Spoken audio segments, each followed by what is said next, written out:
All right, welcome everybody. I'm Gergely Dalya from the Université, and in this talk I would like to summarize the latest results from the O4a observing run. Okay, just talking a bit about the new gravitational wave transient catalog and the cosmological results on which I also work on. So in this summary plot, you can see the previous observing runs starting with O1, and the latest one was O4a that's public. And here you can also see which instruments contributed to which observing run together with the binary neutron star merger rates. So one thing that you can see straight away is that Virgo unfortunately didn't contribute for the O4a observing run. So don't expect two great sky maps, very nice localizations from this observing run. And up here you can see the different versions of the gravitational wave transient catalog, GWTC. So when were they published? So the latest one is GWTC4 that has just been published after the end of the O4a observing run. So it contains all the gravitational wave events observed up to this point. So what does it exactly contain? It has 128 new candidates. So with this, we more than doubled the gravitational wave candidates that we know. Now we have 218 candidates in total. And note that I'm talking about gravitational wave candidates and not gravitational waves, because the GWTC contains everything that has a more than 50% chance of being a gravitational wave. Okay, so of course, for not all of the analysis, you would want to use events that maybe have 51% chance of being astrophysical in origin. So, of course, the catalog contains this information, so everybody can do their own filtering, but this is the way that events are defined in the GWTC. So what's new in this catalog? We have, of course, a bunch of new binary black holes, but people are not super interested in those. So let me tell you that we also have two new neutron star black hole binaries that you can see here, these two on this mass plot. And okay, maybe binary black holes are not that interesting, but we have two really interesting and really special ones. We have this guy here, which has the largest signal to noise ratio observed so far, 42.4.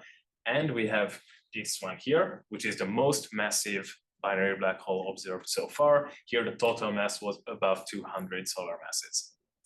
Okay, so there were still a couple of really interesting observations in this observing run, even though we only have two new neutron star black hole binaries and we don't have any new binary neutron stars. So let me switch now to cosmology with gravitational waves. Just as a quick introduction, how can we do cosmology with gravitational waves? Just from the waveform itself, from the phase evolution, you can already tell the so-called chirp mass of the system. So this is a special combination of the two masses of the two compact objects.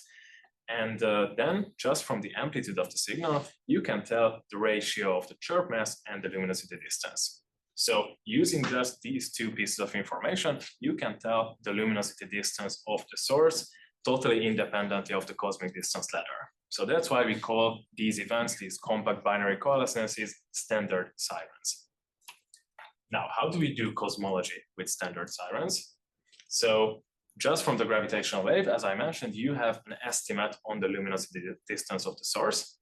And then if you have a multi-messenger observation, if you observe the counterpart, then you know the exact host galaxy, and then you have a redshift value of that identified host galaxy as well.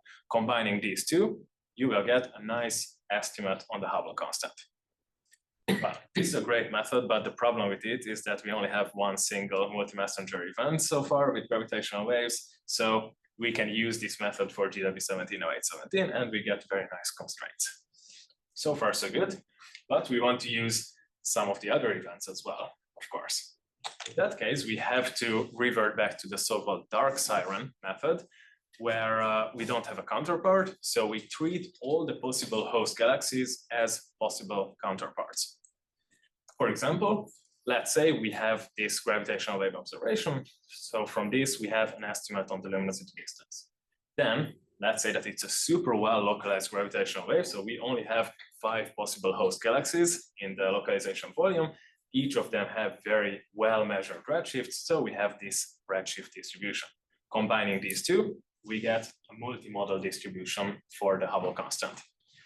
Of course, with one single observation like this, we have absolutely no idea what's the value of the Hubble constant. Is this big? Is that big? Nobody knows. But if we have another event like this with a new sky localization, new galaxies there with totally different redshifts, then we will get a different distribution. And the point here is that if we statistically combine several of these events, then the true peak should always be there.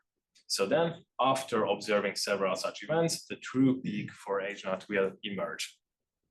Of course, this was a really, really idealized picture. For example, I said that here we have 5 possible host galaxies. That's, of course, totally unrealistic. We have thousands of host galaxies in these sky localizations.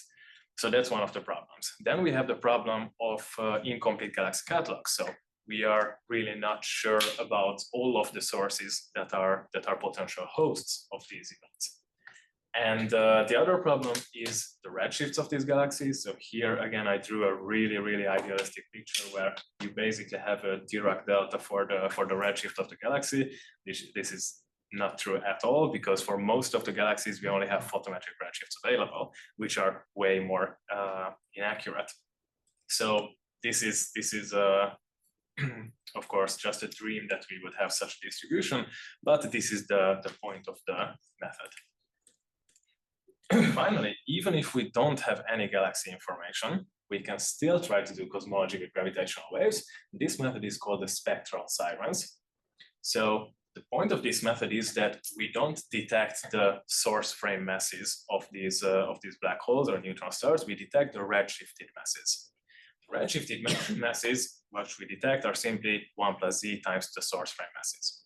So if we imagine that we have some non-trivial feature, let's say peak in the mass distribution of binary black holes, for example, if we have a distribution like this, then at different slices of luminosity distance, we will observe a bit different distribution because it will be redshifted. So based on the value of the Hubble constant, it will be redshifted more or less, this distribution. So we just need to take a look at the different luminosity distance slices and check what kind of masses do we observe from those slices. So there are, of course, a lot of challenges with this method as well. For example, we have no idea what is the true source frame distribution of black hole masses. So there are some models that hint at possible distributions, but everything here is very, very uncertain. So we should be agnostic for different models, or we should test several different models, let's say. And the other problem is that most probably the population of black holes evolves with redshift. So here in this ideal scenario that I draw up here, we assume that the population is the same at each luminosity distance slice, but most probably this is not true. So we have to take all of these into account. Now, what did we do with GWTC4? What kind of cosmological results did we get? We used 142 CBC events. So of course, GW17, 0817, the best event ever, plus 141 dark siren events. We used the GLADE Plus Galaxy Catalog with the K-band, and we tested both using luminosity weighting or just treating all galaxies as the same. In these plots, you can already see the main challenge that we faced. So this one shows the average sky area of the events in the different catalogs. So this already shows that the best localized events have already been observed in the previous observing runs. So O4a didn't give us a lot of very well localized events that you can also see on this figure. So this one shows the 10 best localized events, new events that you observed in O4a.